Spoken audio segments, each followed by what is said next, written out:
Durante más de 100 siglos, el emperador se ha sentado inmóvil en el trono dorado de la tierra. Él es el maestro de la humanidad. Por el poder de sus ejércitos inagotables, 1 millón de mundos se oponen a la oscuridad.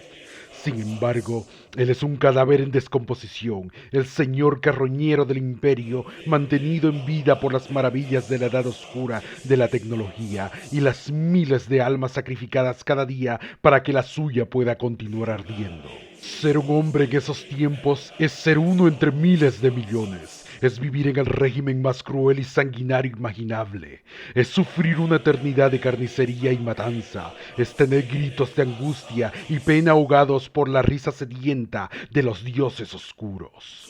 Es una era oscura y terrible en la que encontrarás poco consuelo o esperanza. Olvídese del poder de la tecnología y la ciencia. Olvida la promesa de progreso y avance. Olvida cualquier noción de humanidad común o compasión. No hay paz entre las estrellas, porque en la sombría oscuridad del futuro lejano solo hay guerra.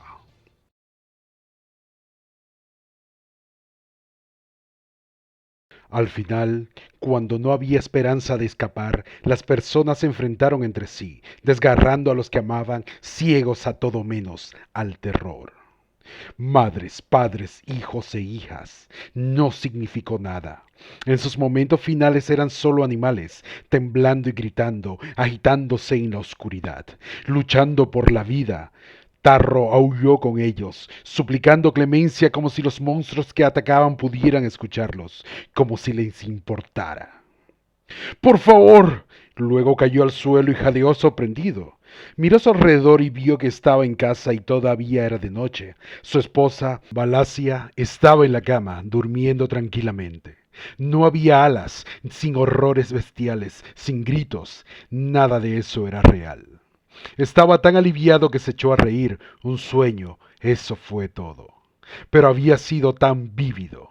Todavía podía sentir el hambre desesperada que clamaba por su corazón y sus huesos.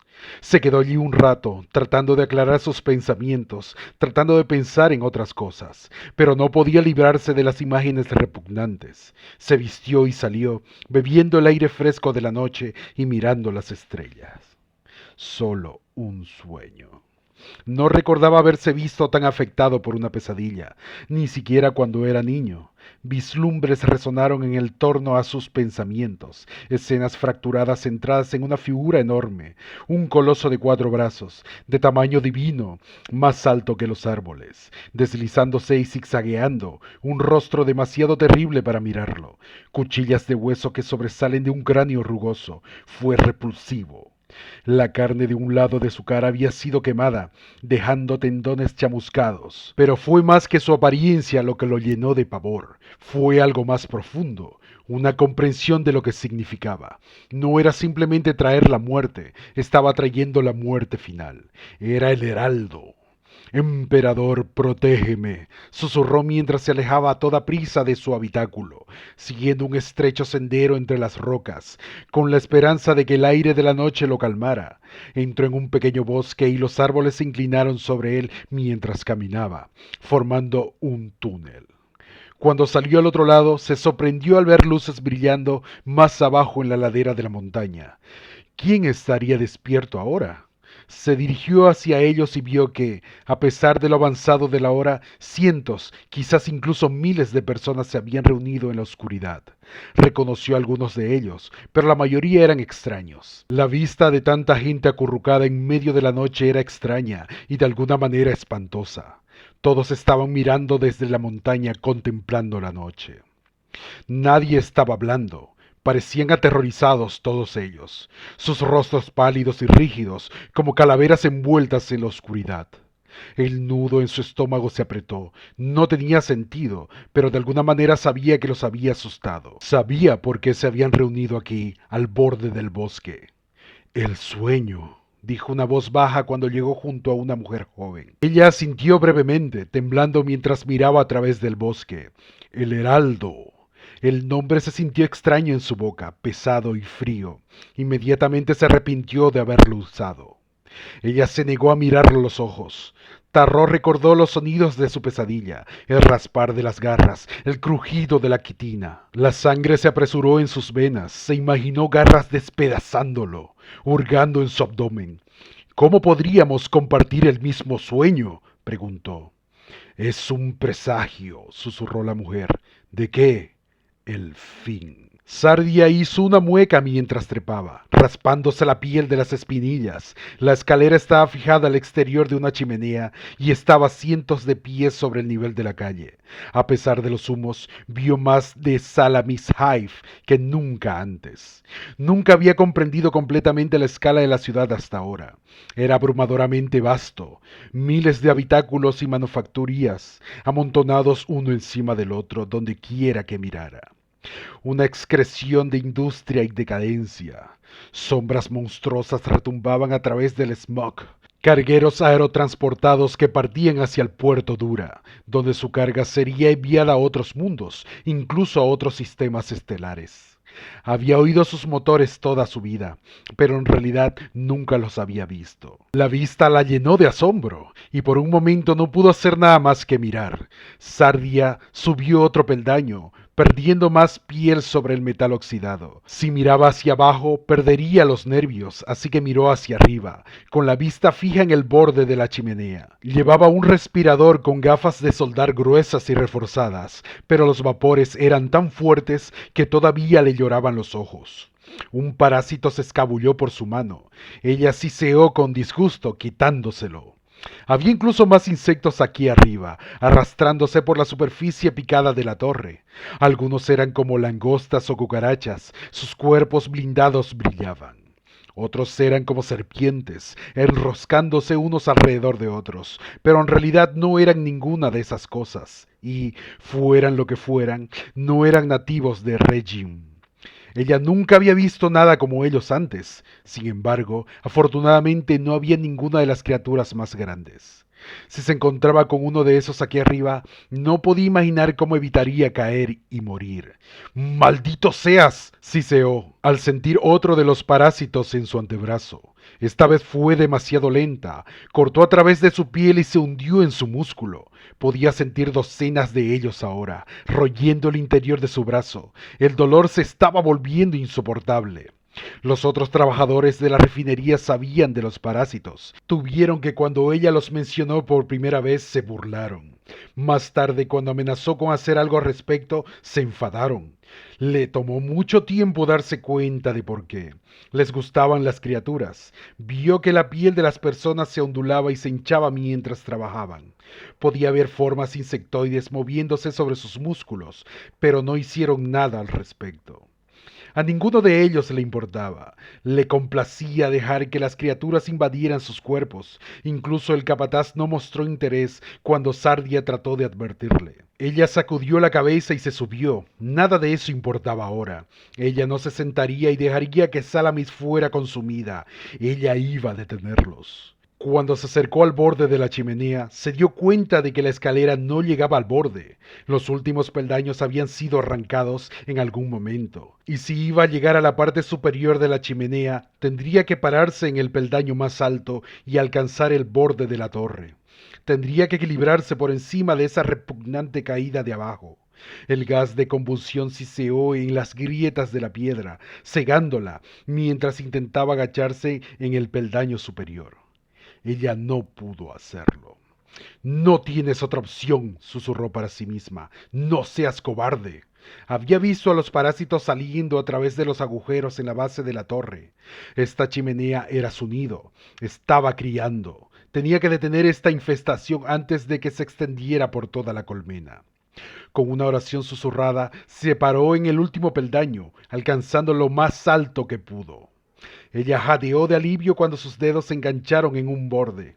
Ahora, todo lo que tenía que hacer era levantar el resto de su cuerpo. Una vida de trabajo en la refinería le había vuelto nervuda y fuerte, y cuando trató de arrastrarse más alto, encontró un punto de apoyo y empujó. Luego llegó a la cima, yaciendo en el borde de la chimenea, mirando hacia abajo en sus entrañas. Era como llegar a la cima de un volcán. El calor brilló más allá de su rostro, chamuscándole el cabello y arrastrando las lágrimas de sus ojos. Parpadeó para alejarlos y apretó las correas de su respirador.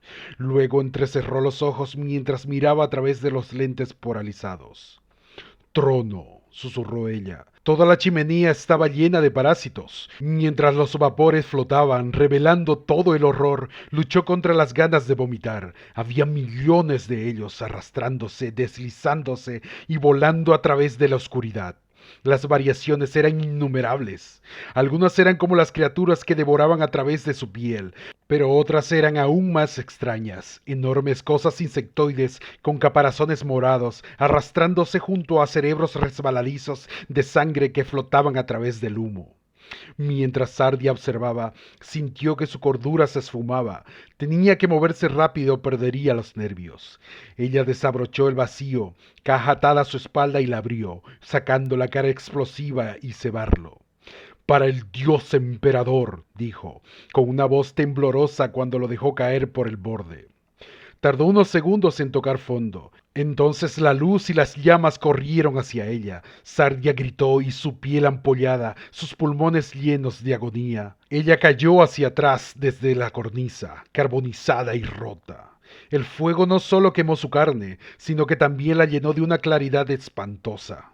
En sus últimos momentos vio la verdad. Estas criaturas solo estaban en su mente. Los otros habían tenido la razón. Donde había visto garras y las alas no había nada más que cenizas a la deriva. Le habían engañado. Sus gritos fueron interrumpidos cuando salió a la calle con un ruido sordo. «Haz tu trabajo», dijo Beltis, mirando a una multitud en el callejón. Su mano descansaba sobre el mayal eléctrico en su cadera, y su tono dejaba claro que no estaba preparada para debatir el asunto, pero la multitud no se desanimó. Ellos la miraron lascivamente como si se compartiera una broma a su costa. Por primera vez en muchos años sintió dudas. ¿Cómo podía mirarla así? ¿Cómo podría atreverse? El mundo se había inclinado sobre su eje. Las cosas realmente habían ido tan mal que una escoria de mala muerte como esta se atrevió a desafiarla. Volveremos al trabajo cuando el propio Gataskul nos lo dice, dijo el líder, un rayo de bilis de piel gris con el nombre de Tirol. Nosotros trabajamos para él, no para ti. Oh, bueno. Él sonrió, solíamos trabajar para él. El momento de duda de Beltis pasó. Unos bajos mundos estarían muertos si no fuera por Kulm. Los había sacado de la alcantarilla, había convertido un lío de pequeños criminales en guerra y traicioneros en una organización de auténtico poder. No valían nada sin él. Solo Kulm podría haberles permitido lograr las cosas que habían hecho, su visión, su arduo trabajo. Esa era la única razón por la que tenían algo. Trabajas para él, dijo en voz baja, bajando por una escalera de incendios y saltando al callejón. ¿O no trabajas para nadie? Mantuvo su tono neutral, dejándolos pensar que esta iba a ser una conversación razonable. Tirol enarcó una ceja. ¿Se supone que eso es una amenaza? Recuerda que conocemos todos los detalles de esta operación, levantó la voz. ¿Qué pasa si los ejecutores se enteran de que Kulm es el autor intelectual? Miró a sus amigos. Es una vergüenza. ¿No es así si realmente piensas en ello? Todas esas municiones hechas para el esfuerzo de la guerra, y Kulm toma envíos completos, llenándose los bolsillos. Terrible en realidad. Espectacular cuando nuestros soldados están tan desesperados por el equipo, especialmente si consideras a quién se los vendemos. No todas esas personas se preocupan por los mejores intereses del imperio, ¿verdad? Beltis estaba ahora a solo unos metros de ellos. ¿Crees que los ejecutores no lo saben? ¿De verdad crees que es suerte que nunca hayan llamado a esa puerta? Usa lo que sea que pase para tu cerebro. Los ejecutores trabajan para él, como todo el mundo en el puerto Dura. Tirol estaba ganando confianza por momentos. Estaba fanfarroneando ahora, obteniendo sonrisas de satisfacción de sus amigos. Estás viviendo en el pasado, niña. Estás viviendo en el pasado, niña. Eso podría haber sido cierto cuando Kulm estaba en su mejor momento, pero ahora no. Nadie lo ha visto en meses. Se acercó a ella y susurró teatralmente. Se rumorea que está muerto. Y solo está tratando de fingir que todavía está vivo porque sabes que estás jodido sin él. Beltis miró al grupo. ¿Me acabas de llamar niña? Algunos de ellos asintieron instintivamente, cayendo en viejos hábitos, olvidando que estaban destinados a desafiarla. ¿Lo que de ella? Espetó Tirol, pero su confianza flaqueó y dio un paso atrás. Eres la chica de Cum, el orgullo y la alegría de papá. ¿Y crees que eso significa que tienes derecho a...? Sus palabras se convirtieron en tos cuando Beltis azotó su mayar alrededor de su garganta, provocando la corriente. El olor a carne cocinada llenaba el aire. Cayó de rodillas, agarrando el arma, el humo saliendo entre sus dedos. Uno de los otros buscó algo en su bolsillo, luego abandonó la idea cuando vio que Beltis le apuntaba con una pistola automática en la cabeza. Mientras Tirol ardía, la multitud retrocedió, tan débil como ella esperaba. Ulm está vivo, dijo, manteniendo la voz baja. Agitó su pistola en el otro extremo del callejón, donde los vehículos terrestres corrían a través del smog. Mientras tanto, este lugar se está yendo al infierno y los ejecutores no están haciendo nada. Tirol la manoteó, emitiendo un extraño sonido de lamento. Su rostro se puso morado. Sabemos de las explosiones en los almacenes y esos tontos prendiéndose fuego en Zafa. Algo salió mal y ¿quién crees que lo solucionará? ¿Nuestro gran gobernador planetario en Salamina? ¿O los ultramarines? No les importa a la gente normal. ¿Quién sabe en qué agenda están trabajando? No creo que ellos siquiera... Sus palabras se secaron. Solo había vislumbrado a los hijos de Gilliman en capturas pictóricas granulosas. Pero eso había sido suficiente para desconcertarla. Ella sacudió la cabeza. No, Kulm arreglará este lío, como si Kulm lo arreglara todo. Mató el poder de Mayal y lo arrebató del cuello de Tirol. Cayó al suelo, sollozando, agarrándose la garganta destrozada mientras el humo salía de las heridas. Volver al trabajo. Apuntó con el mayal a la multitud, arrojando sangre y piel carbonizada. Y llévale este charco de orina a su madre. Saltaron para obedecerle. Su rebelión se desmoronó tan rápido como había surgido. Pero mientras arrastraban a Tirol, murmurando disculpas, ella se preguntó cuánto tiempo pasaría antes de que lo intentara de nuevo. Esto nunca había sucedido antes, pero tenía la sensación de que no sería el último motín. Las cosas estaban desmoronando. Miró a su alrededor a los edificios sin ventanas que bordeaban el callejón. Podía escuchar los disparos en la distancia y gente gritando. El puerto Dura estaba perdiendo la cabeza. Volvió a entrar ladrando órdenes a los sirvientes mientras se dirigía a las habitaciones privadas de su padre. Pasó a través de las puertas bloqueadas genéticamente y se detuvo en lo alto de las escaleras, mirando el pasillo bordeado de las puertas, pensando en todas las personas que había visitado su padre aquí, viniendo a rendirle lealtad al poderoso Gatas Kulm, el verdadero gobernante del puerto Dura. Los grandes y los buenos habían acudido aquí a lo largo de los años. Incluso los gobernantes de Salamina solían venir a doblar la rodilla. Pero eso fue antes de que el mundo se volviera loco. Antes de que los altos señores de Terra se interesaran en Regium, alterando el equilibrio de poder cuidadosamente mantenido por su padre al instalar ese tedioso tonto Xeroc como gobernador, y estacionando a los ultramarines en Sarax. Limpió la sangre de Tirol de su mayal mientras se acercaba a la puerta de su padre. No había necesidad de que supiera lo mal que se habían puesto las cosas. Estaría bien pronto, y luego arreglaría las cosas, como siempre lo había hecho. Se ató un pañuelo alrededor de la cara, abrió la puerta y entró en su habitación, cerrándola rápidamente detrás de ella. Los insectos pululaban a su alrededor y su bufanda hizo poco para bloquear el hedor.